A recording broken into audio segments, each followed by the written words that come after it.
जय माता दी। जय माता दी। अर्थ न्यूज़ के हमारे सत्संग में हमारे साथी जमाल साहब रवि शांडू चर्चा करेंगे जम्मू कश्मीर में किस तरीके से डेवलपमेंट के काम चल रहे हैं, किस तरीके से जम्मू कश्मीर ऑपरेशन सिंदूर के बाद वापस से चीज़ों को नॉर्मलाइज होते देख रहा है, किस तरीके से लोगों का कॉन्फिडेंस, बॉर्डर एरियाज़ के लोगों का कॉन्फिडेंस बढ़ रहा है, किस तरीके से एलजी ऑफिस अपनी सारी रिस्पॉन्सिबिलिटीज़ को बेहतर तरीके से डिलीवर कर पा रहा है और किस तरीके से पॉपुलरली इलेक्टेड सरकार जो है वो भी अपना काम करने की कोशिश कर रही है।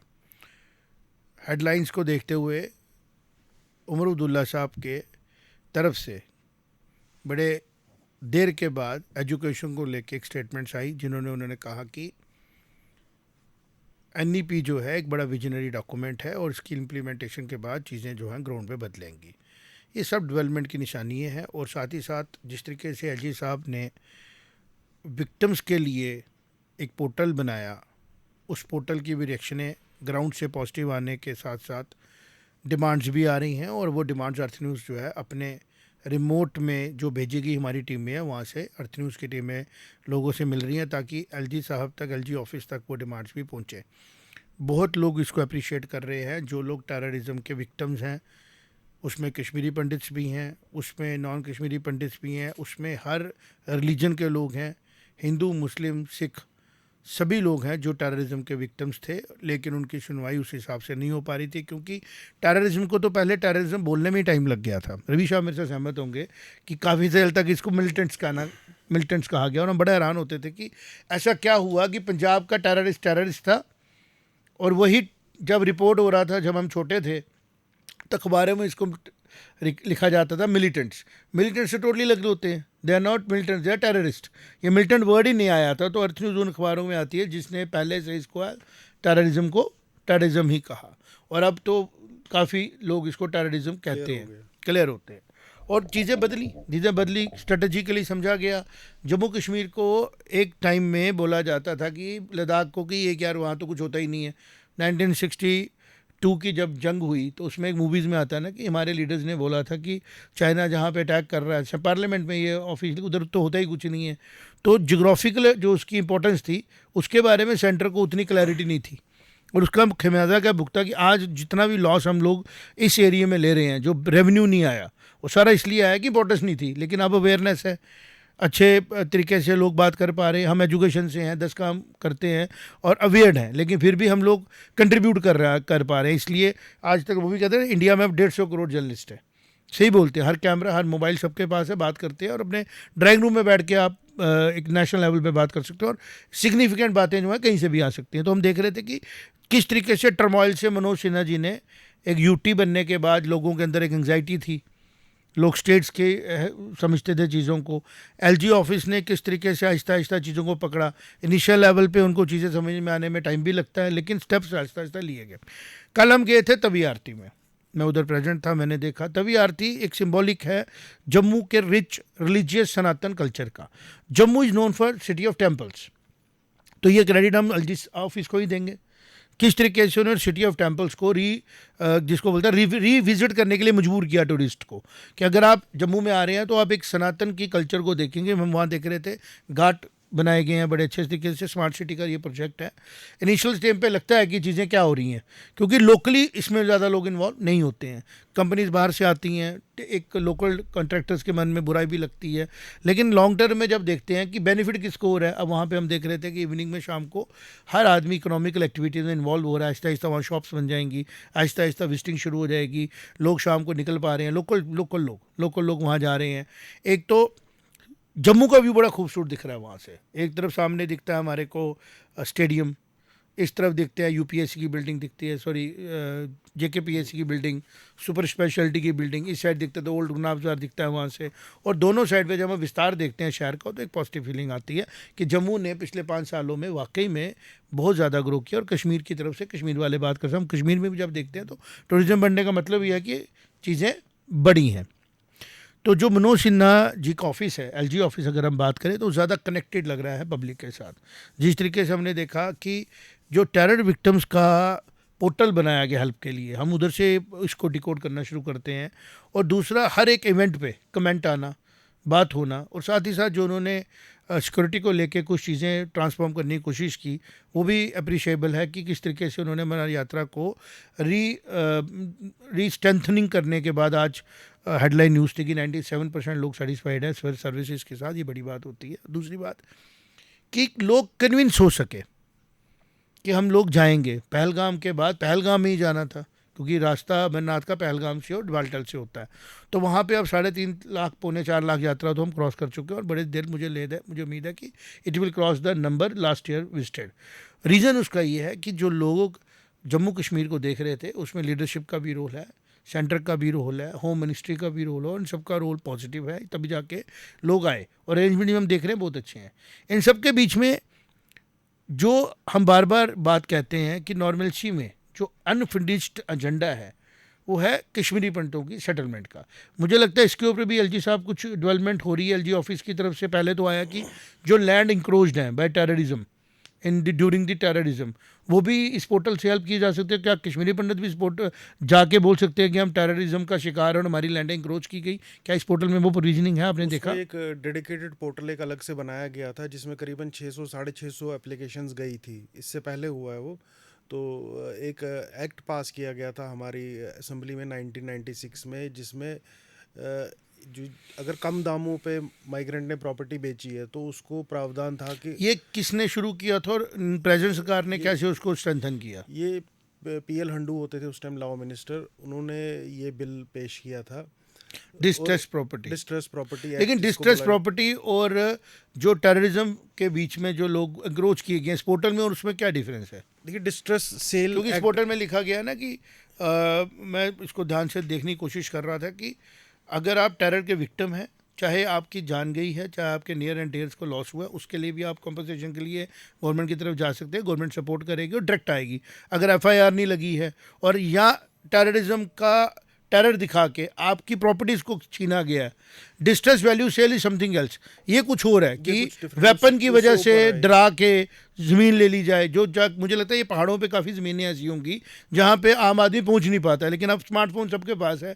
तो इस पोर्टल से मुझे लगता है एलजी साहब ने डायरेक्टली कनेक्ट किया, और हमारे पास रिपोर्ट्स भी आ रही हैं कि लोग इस पर काफ़ी अप्रिशिएट कर रहे हैं। जी बिल्कुल, ये तो एक डायरेक्ट अप्रोच है कि आपको एक सिंगल विंडो दे दी गई है कि आप आइए और हमें बताइए। बट अभी कश्मीरी पंडितों के पास ऐसी कोई नहीं आई है क्या? कोई ऐसी प्रॉपर्टी होंगी नहीं, शायद गाँव में हो सकती हैं हों। देखिए कश्मीरी पंडित का मसला जो है ये थोड़ा सा अलग मसला है। देखिए चूँकि कश्मीरी पंडित 1990 में अपनी इज्जत और जान की रक्षा के लिए वो चीज़ खुद छोड़ के गया था, प्रॉपर्टी जो थी उसकी खुद छोड़ के गया था, और वो जम्मू में आया जानो माल और इज्जत की रक्षा के लिए। तो एक तरीके से माना आया तो टेररिज्म की वजह से जी, ना? जी बिल्कुल टेररिज्म की वजह से। लेकिन मेरा ये कहना है कि जब ये जो बिल के बेस पे जब एक पोर्टल बनाया गया कि आप अपनी प्रॉपर्टी वापस क्लेम कीजिए, तो काफ़ी कम कश्मीरी पंडितों ने वैसा किया, क्योंकि कश्मीरी पंडित के हिसाब से अभी कंड्यूसिव एटमॉस्फेयर नहीं है अभी भी कश्मीर वैली में।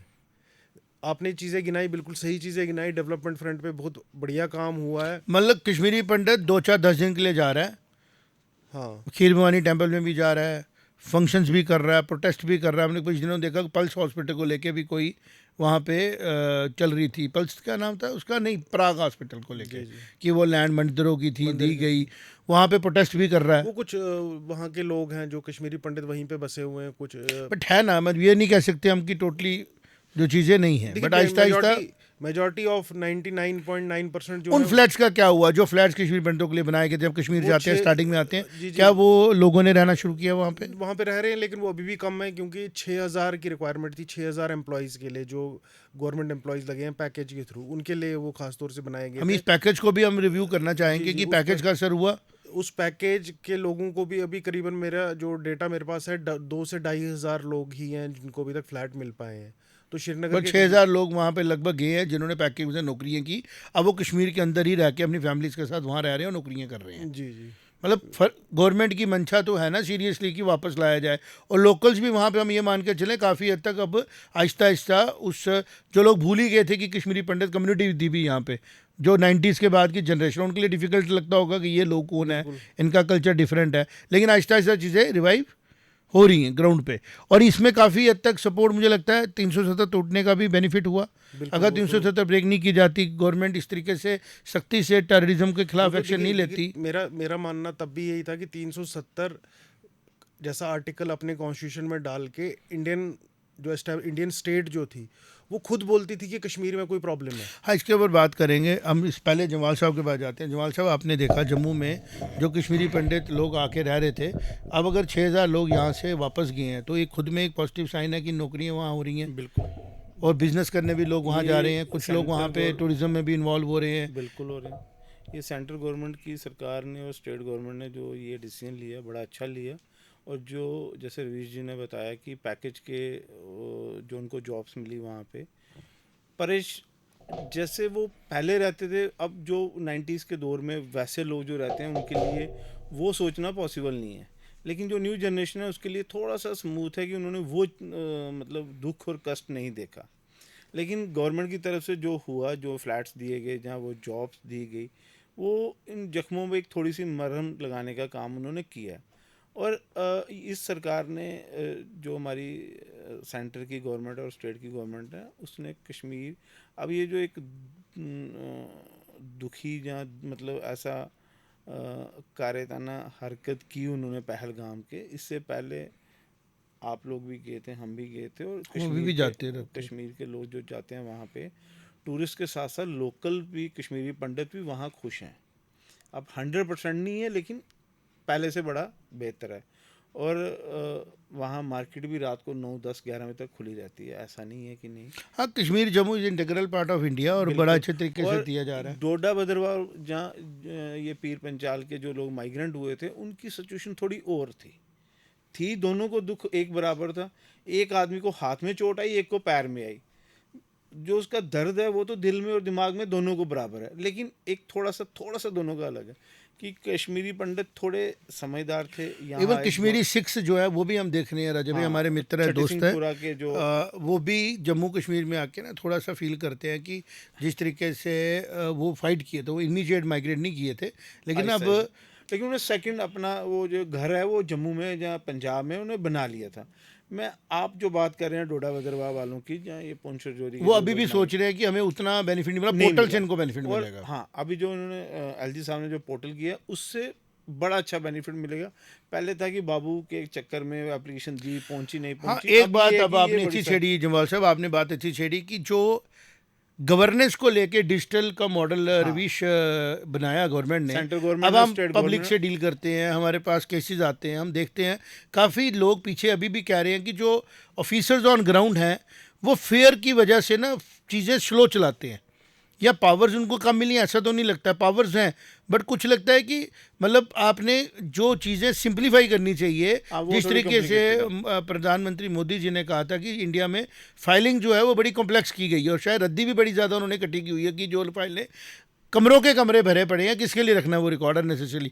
पर जे.एंड.के में मुझे लग रहा है कि अभी भी जो ग्राउंड पे उस चीज़ की जो है इम्प्रूवमेंट की ज़रूरत है, और एलजी साहब इसको समझ चुके हैं, और मुझे लगता है कि आने वाले समय में इसके ऊपर भी कोई ना कोई एक्शन वो लेंगे। एलजी साहब और चीफ मिनिस्टर साहब शायद मिलके इसके ऊपर, जो डिपार्टमेंट्स इनके पास हैं उनके अंदर, और जो डिपार्टमेंट्स एलजी साहब के पास हैं उनके अंदर मिलके कुछ इसमें चेंजेस आएंगी। क्योंकि एक रिफॉर्म, पुलिस रिफॉर्म भी अभी जे.एंड.के में पेंडिंग है, और वो सेंटर के पास है, शायद वो भी इम्प्रूवमेंट की तरफ बढ़े।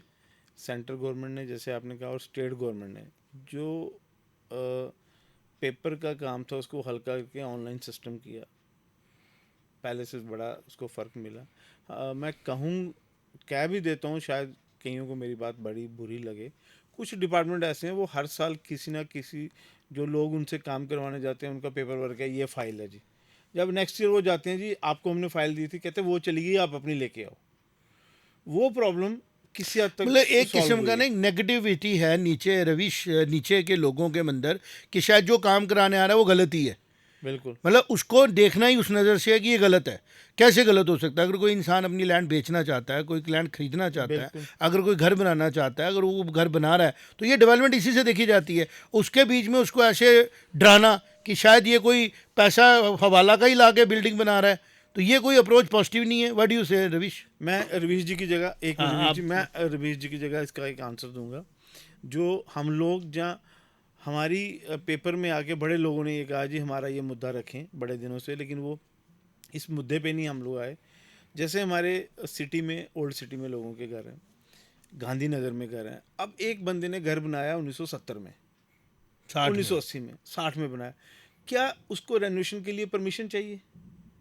अगर कोई अफसर, जहाँ एक आम आदमी बीमार होता है, वो फटाफट इमीडिएटली अब तो एक और नई चीज़ आ गई है, अगर आप उधर रेनोवेशन करना चाहते हैं तो आपको पिछला नक्शा दिखाना है, लेकिन पिछला नक्शा चूंकि पहले हाउसिंग ने भी पास किया, वो रिकॉर्ड गुम हो गया, कह रहे हैं जी बाढ़ आई थी, गुम हो गया। अब अगर रिकॉर्ड गुम हो गया तो जो घर बना है उसी को मान लो कि वो अप्रूव्ड केक बना है, बिल्कुल उसको रास्ता निकालो ना।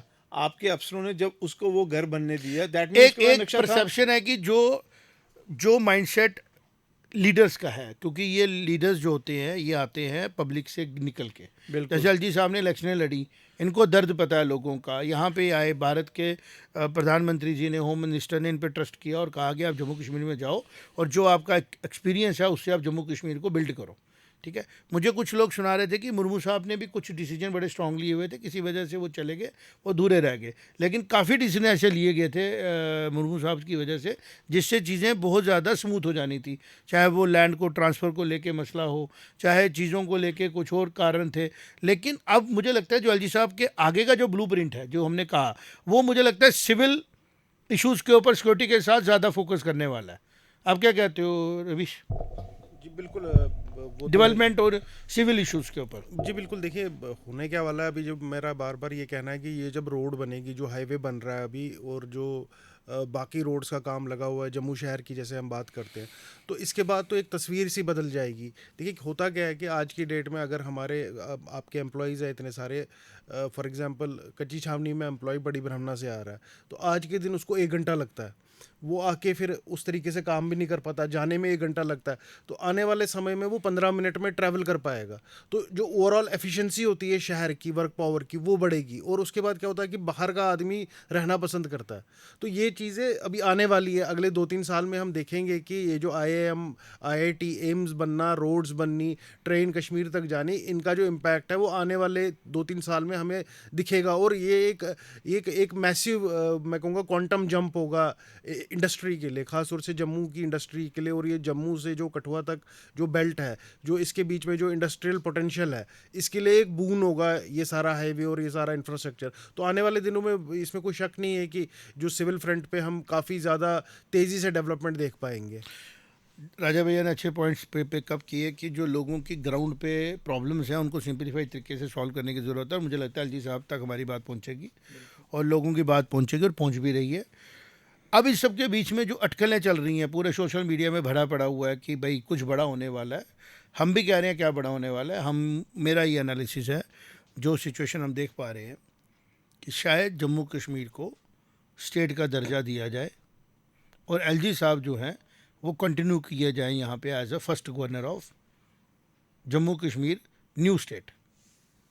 अस्टवाइल स्टेट तो रहेगी नहीं, क्योंकि जो एक्सपीरियंस इस टाइम एलजी साहब ले चुके हैं, जम्मू कश्मीर की नुक्कड़ एंड कॉर्नर को समझ चुके हैं, और जो उनका अभी एक्सपोजर पूरी तरीके से ग्रिप कर चुके हैं एडमिनिस्ट्रेशन को, इसका फ़ायदा जम्मू कश्मीर जब स्टेट बनती है वो उसको मिलेगा, क्योंकि उसके चैलेंजेस अलग से होंगे दोबारा से, है ना। और फिर इलेक्शन कराई जाएगी पंचायतों की और दूसरी हमारी लोकल बॉडीज़ की, और फिर उसके बाद जब समझा जाएगा कि अप्रोप्रिएट टाइम आ गया है तो असेंबली इलेक्शन करके तो जम्मू कश्मीर अपने पटरी पे वापस आ गया। तो जो, और साथ ही साथ जो कश्मीरी पंटों की सेटलमेंट का इशू था, मुझे लगता है वो भी उसके साथ ही जुड़ा हुआ इशू होगा। आज थोड़ा सा एक ख़ास बात हुई है आज दिन में।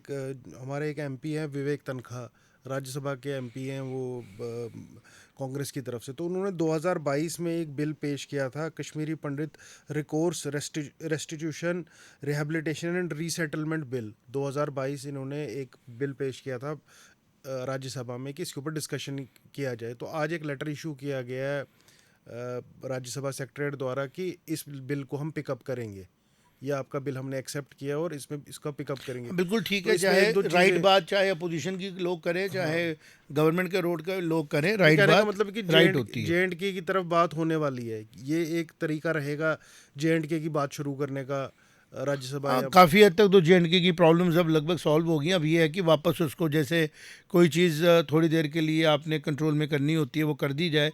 एक और चीज़ मेरे दिमाग में आ रही थी जिसके लिए मैं अपने विचार पर्सनल डिस्कस करूँगा।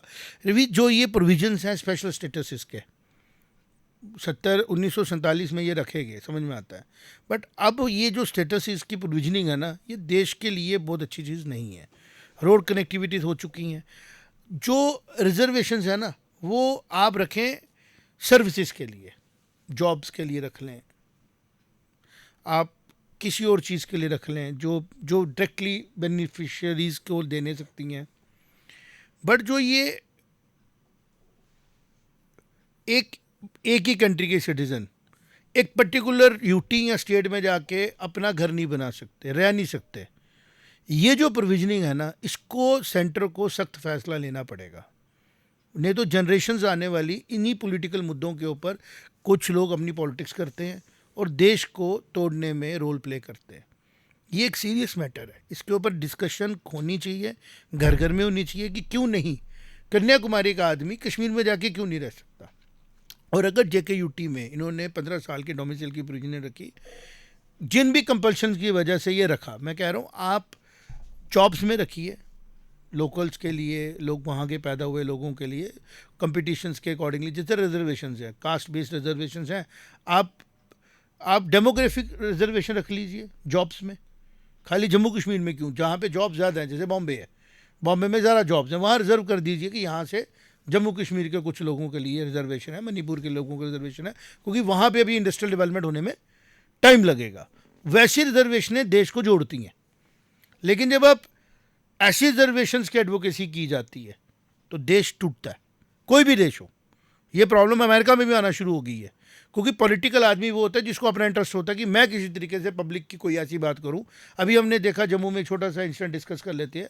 युवा राजपूत सभा ही एक नॉन पॉलिटिकल ऑर्गेनाइजेशन थी, जम्मू के मुद्दों में बात करती थी। अब हम देख रहे हैं कि थोड़ी सी उसमें चर्चा आ गई है। तो ऐसे ही हम देख रहे हैं, पॉलिटिक्स का तो काम ही है ना गवर्नमेंट में आना, गवर्नेंस में आना। उसके लिए जब एक इंसान किसी डेवलपमेंट मॉडल को रोकता है तो ठीक नहीं ना। तो अगर कॉन्स्टिट्यूशन में ये प्रोविजनिंग खत्म कर दी जाए कि India means India, Ladakh mean Ladakh, Manipur mean Manipur, Arunachal Pradesh मतलब अरुणाचल, मतलब एवरीथिंग इज इंडिया। तो इंडिया स्टेट जो भी है, सिटीजनशिप है, वो कहीं पे भी जा सकता है, खाने के लिए, रहने के लिए, फंडामेंटल राइट्स के लिए वो इक्वल है। जॉब्स को लेके अगर आपने कुछ रिजर्वेशन देनी है तो क्रॉस कर सकते हैं वो। जैसे हम समझते हैं कि मणिपुर में लोग हैं, वहाँ पे इंडस्ट्री नहीं है, लोकल एम्प्लॉयमेंट नहीं है, तो अब वो अपनी इंडस्ट्री बनाएंगे और खुद ही रहेंगे वहाँ पे। वो हो गया कि आपने with in India another country बना दी। तो जो ये अप्रोच हम देख रहे हैं एलिनेशन की, कोई फास्ट अनटू डेथ बैठ रहा है, कोई एक और लैंड मांग रहा है। आप अगर आइडेंटिटी को अपनी प्रिजर्व करना चाहते हैं तो इंडिया में उसकी प्रोविजनिंग करनी है। कल्चरल प्रिजर्वेशन की कुछ और चीज़ें हैं, बट जो लैंड प्रिजर्वेशन आ जाती है ना, it is not a good sign. जिस दिन भारत एक खंड राज बने, यूनियन ऑफ इंडिया बन गया, तो यूनियन ऑफ इंडिया का जो भी पार्ट है वो उसमें रहने वाला हर आदमी जो है वो बाय फुट भी वहाँ, जहाँ बगैर पासपोर्ट के जा सकते हैं, तो वहाँ पासपोर्ट के बगैर रह भी सकते हैं। मुझे लगता है ये एक बड़ा कंट्राडिक्शन है, इसके ऊपर डिस्कस करना मेरे को जरूरी है। इसका जो सबसे और रास्ता क्यों मैं बोल रहा हूँ ब्लूप्रिंट का, कि LG साहब जैसे JKUT में है, कुछ लोगों को मेरी बात पसंद नहीं आएगी, सबको कंफर्ट जोन में रहना अच्छा लगता है, बट मुझे ऐसा लगता है देश के लिए, भारत के लिए, अगर हम लोग जम्मू के स्टेट्स पे हैं, हम जम्मू में रहते हैं और हम दिल्ली जाके रह सकते हैं, प्रॉपर्टी ले सकते हैं और दिल्ली की नौकरियों में काम कर सकते हैं। हम मानते हैं कि दिल्ली के लोगों में रेवेन्यू ज़्यादा है। आप जॉब्स के लिए रिजर्वेशन रख लीजिए कुछ साल तक कि हमारे, नहीं, आप एक एग्जांपल ले लीजिए कि दिल्ली में ऐसा कानून आ जाए कि भाई बॉम्बे में आप यहाँ प्रॉपर्टी नहीं ले सकते, तो कहाँ लोग जाएंगे वहाँ नौकरी करने के लिए?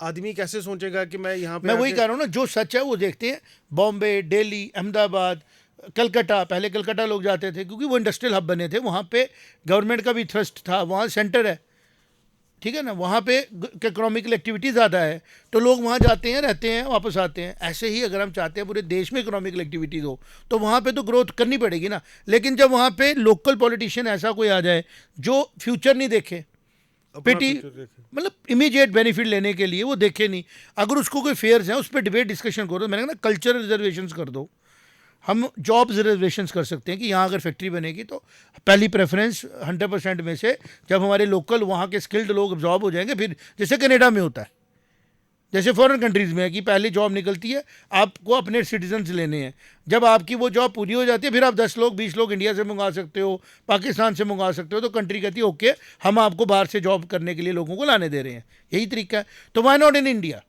मैं आज सुबह इसके ऊपर सोच रहा था कि जिस तरीके से हमारे जितनी भी जगहों पे हमारा झारखंड है, वहाँ पे आप लोकल देख लीजिए, वहाँ पे एक लोकल इंसर्जेंसी बन जाती है। मणिपुर है, उधर लोकल इंसर्जेंसी बन जाती है। अब कश्मीर में था 370 जम्मू कश्मीर तोड़ा था, अब वो वैसी वॉइसेस लद्दाख से आना शुरू हो गई हैं। तो ये एक लोकल लेवल पे एक पॉलिटिक्स शुरू की जाती है जिसकी लाइफ 10-20-30 साल होती है, लेकिन उसका पूरा पूरा असर उधर की लोकल पॉपुलेशन को कई सेंचुरी तक भुगतना पड़ेगा।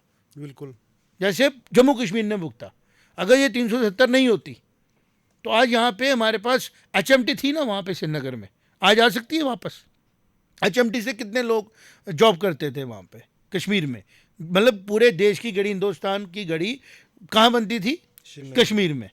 एक तो स्विट्ज़रलैंड टाइप का माहौल था और वो इंटरनेशनली क्लेम्ड घड़ी बन चुकी थी। HMT एक नाम था, कितना इंपोर्ट हो रहा था, किस तरीके से और एक्सपोर्ट हो रहा था यहाँ से, इसके ऊपर काम करने की ज़रूरत है। तो एक हम लोग ओपिनियन मेकर्स होते हैं, हमारा काम होता है कि इस तरह बढ़ने के लिए 370 टूट गई है, इंडस्ट्रियल पैकेज आना है दोबारा। तो LG साहब जो है वो जिस तरीके से आगे बढ़ रहे हैं, इस टाइम अगर इनको शिफ्ट करने का डिसीजन लिया जाता है, हम सेंटर को सलाह तो नहीं दे सकते, वो लोग शाने हैं, लेकिन अगर कंटिन्यू किया जाए और लोगों की अगर एक्सप्रेशन स्टेट है तो स्टेट दे के इनको गवर्नर बना के कंटिन्यू किया जाए, तो मुझे लगता है कि और अगले 1-2 साल में जब भी टाइम आता है इलेक्शन कराई जाए, जिस तरीके से पहले यूटी के इलेक्शन में लोगों ने बढ़ चढ़ के हिस्सा लिया, अपना अपना चीफ मिनिस्टर चुना, वैसे ही स्टेट के भी चुनेंगे और जो वादा है सेंटर का वो भी पूरा हो जाएगा और इनका एक्सपीरियंस है वो भी मुझे लगता है काम आ जाएगा आगे स्टेट को फर्दर प्रोजेक्ट्स को लेके जाने के लिए। क्योंकि काफ़ी हद तक जो प्रोजेक्ट शुरू किए गए हैं, लीडरशिप चेंज होने से टाइम लग जाता है दोबारा से मोमेंटम पकड़ने में। तो आप इसके बारे में क्या कहते हैं? जी जी बिल्कुल, प्रायोरिटी सेट है इस टाइम पे, काफ़ी अच्छा कंट्रोल बना के रखा है उन्होंने। और मेन ऐसा होता है कि जब नया प्रोजेक्ट आता है, प्रोजेक्ट लाना तो आसान होता है लेकिन उसको एग्जीक्यूट करना और उसको इम्प्लीमेंट करना मुश्किल होता है। तो हमने देखा कि स्मार्ट सिटी के प्रोजेक्ट्स अच्छे से इम्प्लीमेंट हुए, बसेज जो कि जगह जगह दिखती है हमें, जहाँ पर कि उमर अब्दुल्ला ने आके लेडीज़ को फ्री कर दिया, वो बसेज बहुत बड़ी फैसिलिटी है शहर के लिए आज के डेट में, क्योंकि आपको AC वाली बसेज इस गर्मी में मिलती है। कहाँ वो मेट्रोडोरे जो कि चलती ही नहीं थी और कहाँ ये AC बसेस, तो ये एक बहुत ही बड़ा क्वांटम शिफ्ट है। तो काफ़ी ज़्यादा काम उन्होंने किया और अच्छे से इम्प्लीमेंट किया है चीज़ों को, और कुछ चीज़ें अभी ट्रांजिशन में है। तो ये तो एक समझदारी वाली बात रहेगी कि अगर उन्होंने अच्छे से कंट्रोल किया है, अच्छे से चला रहे हैं चीज़ को, तो उनको पूरा समय दिया जाए, क्योंकि ये एक बहुत ही संवेदनशील मुद्दा है। जो जम्मू कश्मीर की डेवलपमेंट है ये बहुत तो खास तौर पे जब पहलगाम अटैक होने के बाद चीज़ें थोड़ी सी हल्की सी पाकिस्तान की तरफ से डिस्टर्ब करने की बड़ी ज़्यादा कोशिश की गई और हुई डिस्टर्ब। अब जिन लोगों कहते हैं ना, जैसे एक अच्छा प्लेयर अगर पिच पे है, क्रिकेट में बोलते हैं, अगर वो हल्का सा बीट हुआ भी है तो नेक्स्ट बॉल पे वो छक्का मारने के लिए तैयार है। बट अगर आप चाहते हो नया प्लेयर आए, फॉर्म पकड़ने में टाइम लगाए, बिल्कुल।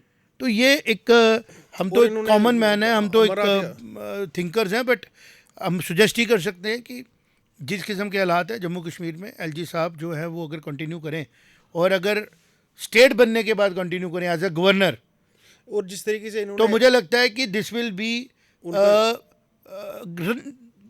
आई think this will be a right decision on the part of centre. और जिस तरीके से उन्होंने कुछ दिन पहले जो एक काफ़ी थोड़ा सा विवाद भी उठा था उस बयान के ऊपर, जिसपे उन्होंने एक्सेप्ट किया, इंट्रोस्पेक्शंस की तरफ से किया ना उन्होंने बोला कि कुछ गलतियां हुई थी सिक्योरिटी की अपरेटस की तरफ से, इसी कारण हुआ।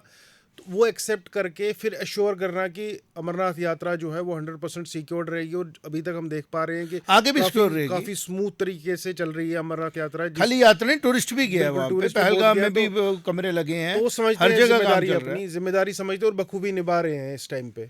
तो LG साहब अगर कंटिन्यू किए जाते हैं और स्टेट दे दी जाती है, मैं बार बार एक बात रिपीट कर रहा हूँ, तो सेंटर का जो 5 अगस्त वाला जो चल रहा है कि कुछ बड़ा होगा, तो मुझे लगता है एक पॉजिटिव डेवलपमेंट हो सकती है कि JNK को वापस स्टेट दी जाए और गवर्नर साहब को मौका मिल जाए आगे काम करने का। और अगर LG साहब की खुद की मंशा है, हम तो रिक्वेस्ट करेंगे एलजी साहब शायद अंदर से कुछ चीज़ों को लेके डिससेटिस्फाइड भी हों कि लोकल लेवल पे मुझे उस तरीके से यहाँ पे क्या पता, एक ऑफिसर को पता होता है, लेकिन उन्होंने जितनी भी बात की है he seems to be satisfied with the governance, कि जो लोग टीम थी उनकी उन्होंने भी उनको सपोर्ट किया, हालांकि उनके पास एडवाइजर्स नहीं थे नंबर जो रिक्वायर्ड था, उन्होंने उसके बगैर ही उसको चलाया पूरे अपने एलजी ऑफिस को। और this all credit goes to the hard work mister Sinha has done in J&K।